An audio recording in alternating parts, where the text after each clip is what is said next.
ஆமா சிவா. ஏன் பெரியமா அவ வீட்டுக்கெல்லாம் நீங்க போனீங்க? பெரியமா, உங்களை அவ மரியாதை குறைவா நடத்தினாளா?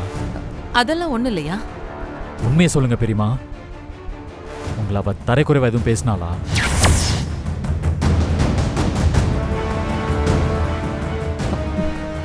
அப்படியெல்லாம் ஒண்ணு இல்லப்பா, அதை விடுப்பா. பெரியமா, அவ உங்க மேல கை வச்சாளா? இல்லப்பா, என்ன போக சொல்லிட்டாங்க, நான் அப்படியே கிளம்பி வந்துட்டேன். இல்ல பெரியமா, நீங்க போய் சொல்றீங்க. ஸ்னேகா உங்களை பிடிச்ச வீட்டை விட்டு வெளியே தள்ளியிருக்கா. நீங்க கீழே விழுந்திருக்கீங்க. உண்மைதானே?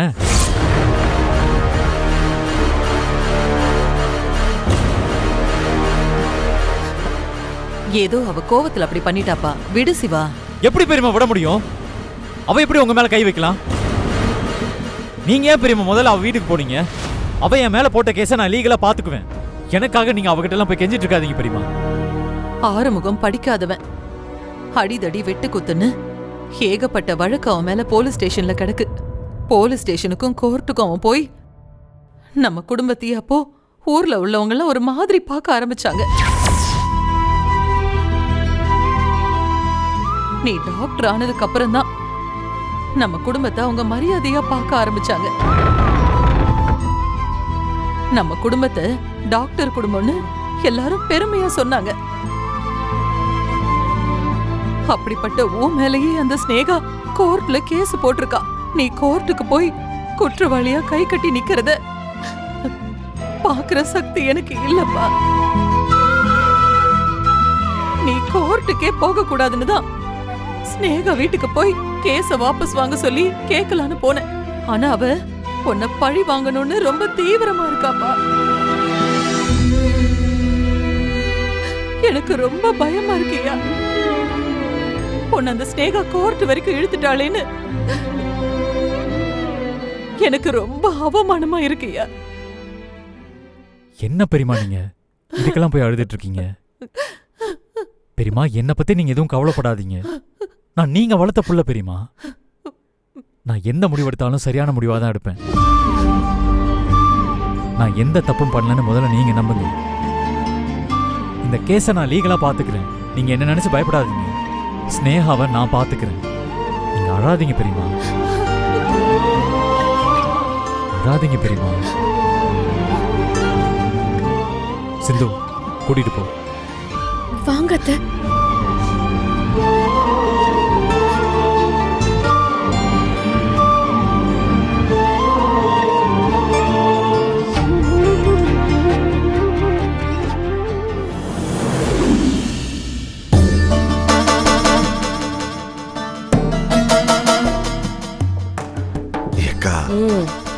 அன்னபூர்ணி முகத்தை கவனிச்சியா?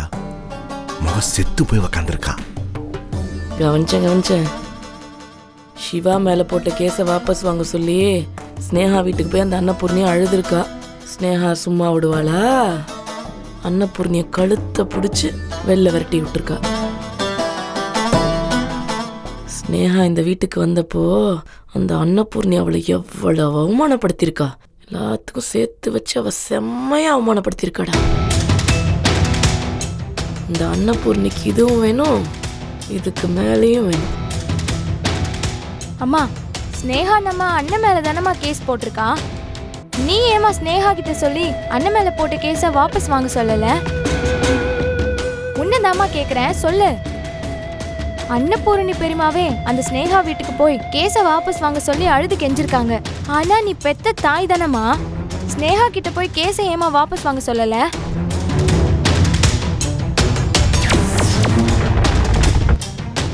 என்னம்மா எதுவுமே பேச மாட்டேங்கிற? உனக்கு சிவா அண்ணன் மேல பாசமே இல்லம்மா. அதனாலதான் அண்ணன் அன்னபூரணி பெரியமா மேல உயிரா இருக்கு. உன்னை கண்டாலே வெறுத்து ஒதுக்குது. ஏய், வாய மூடுறி. சிவா சின்ன வயசுலேருந்தே அவன் கேட்கறதெல்லாம் வாங்கி கொடுத்து இவன் அந்த அன்னபூர்ணி கைக்குள்ள வச்சிருக்கா. உங்க அப்பனும் நல்லா சம்பாதிச்சிருந்தா உங்க அண்ணன் கேட்டதெல்லாம் நானும் வாங்கி கொடுத்துருப்பேன். உங்க அண்ணன் இப்பயும் என் மேல பாசமா இருந்திருப்பான். 1000 தான் நீ சொன்னாலும் அன்னபூர்ணி பெரியமா அண்ணனை நினைச்சு ஃபீல் பண்ற மாதிரி நீ பண்ண மாட்டேங்கிறமா. அன்னபூர்ணி பெரியமா தான் அண்ணன் மேல உண்மையாவே பாசமா இருக்காங்க. அது நல்லாவே தெரியுது. அது பாசம் இல்லடி, எல்லாம் வேஷம். எனக்கு என்னமோ நீ தான் வேஷம் போடுற மாதிரி இருக்கு.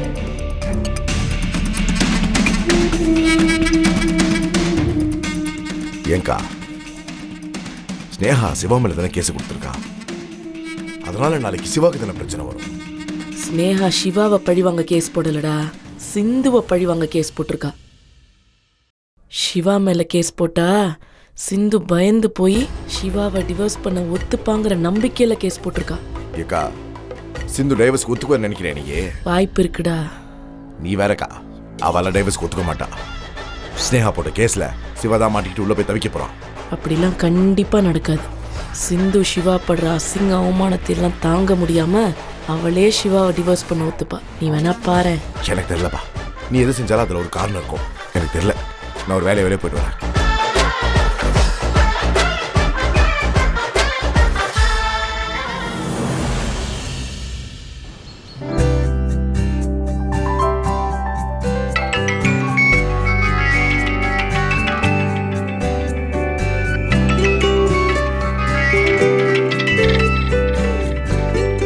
என்ன சஞ்சய் கால் பண்றான்? Hello Bhairavi, are you free now? ஃப்ரீயா தான் இருக்கேன். சொல்லு சஞ்சய். இல்லை, உங்ககிட்ட கொஞ்சம் பேசணும். சொல்லு சஞ்சய். அன்னைக்கு நீ போட்டியில் ஜெயிச்சதுக்காக நான் உனக்கு ட்ராஃபி கொடுத்து ஹேண்ட்ஷேக் பண்ணேன்ல, அது ஆறுமுகத்துக்கு பிடிக்காம அவன் என் கையை ஹேண்ட்ஷேக் பண்ணும்போது என் விரலை உடச்சிட்டான் பைரவி. வாட்? ஆமாம் பைரவி, அங்கே ஸ்டேஜ்லேயே சொன்னால் எல்லாரும் தப்பாக நடப்பாங்கன்னு தான் நான் யாருக்கிட்டையுமே சொல்லாமல் வலியை பொறுத்துக்கிட்டேன். நான் என்ன வேணும்னே உனக்கு வந்து ஹேண்ட்ஷேக் பண்ணேன், ட்ராஃபி கொடுத்து எல்லாருமே வந்து விஷ் பண்ண மாதிரி தானே நானும் பண்ணேன். அதுக்கு போய் என் விரல் உடையிற அளவுக்கு நெரிச்சிட்டான். சாரி சஞ்சய், நீ இதை அங்கேயே சொல்லிருக்க வேண்டியதானே? ஏன் இப்படி பண்ணன்னு அவனை கேட்டிருப்பேன்ல. இல்லை, இந்த விஷயத்த பெருசாக்க வேண்டாம்னு நினச்சேன். எனக்கு ஒன்று மட்டும் புரியுது பைரவி, நான் அவங்ககிட்ட பேசக்கூடாது பழகக்கூடாதுன்னு சொல்லி ஆரம்பம் நினைக்கிறான். அவன் படிக்காததுனால ரொம்ப இன்செக்யூர்டாக ஃபீல் பண்ணுறான். எங்கே நீ என் கூட க்ளோஸ் ஆகிடுவேன்னு நினச்சி ஆறுமுகம் பயப்படுறான். ஆனால் நீ எப்படிப்பட்ட பொண்ணுன்னு எனக்கு நல்லாவே தெரியும். நீ காலேஜில் படிக்கும்போது எத்தனை பேர் உங்ககிட்ட ஃப்ளர்ட் பண்ணாங்க, உன் பின்னாடி எத்தனை பேர் சுற்றினாங்கன்னு எனக்கு தெரியும். பட் நீ யாரையும் அக்செப்டே பண்ணலை. படிப்பை தவிர உன் கான்சன்ட்ரேஷன் வேற எதுலேயுமே இருந்ததில்லை. இப்படிப்பட்ட ஒன்றை போய் அவன் சந்தேகப்படுறான்னு நினைக்கும் போது எனக்கு ரொம்ப கஷ்டமாக இருக்கு. அவன் என்ன சந்தேகப்படட்டும், என் மேலே கோவப்படட்டும், அதை பற்றிலாம் எனக்கு வருத்தம் இல்லை. ஆனால் ஒன்றை போய் அவன் சந்தேகப்படுறானே, அதை நினைக்கும் போது தான் எனக்கு ரொம்ப வேதனையாக இருக்கு. பைரவி, நான் சொல்கிறேனேன்னு தப்பாக நினச்சிக்காத. நான் உங்ககிட்ட பேசுறதுனால தான் ஆறுமுகம் எப்படிலாம் பிஹேவ் பண்ணுறான். அதனால நான் இனிமேல் உங்ககிட்ட பேசலை. என்னால் உங்களுக்குள்ள இனிமேல் எந்த பிரச்சனையும் வர வேண்டாம்னு நினைக்கிறேன். இனி நீ நானே எங்கேயா மீட் பண்ணால் கூட பேசாமல் போயிடலாம். என்னால் ஆறுமுகம் மேலே சந்தேகப்படுறது, உங்ககிட்ட கோவப்படுறது, இதெல்லாம் எனக்கு பிடிக்கல.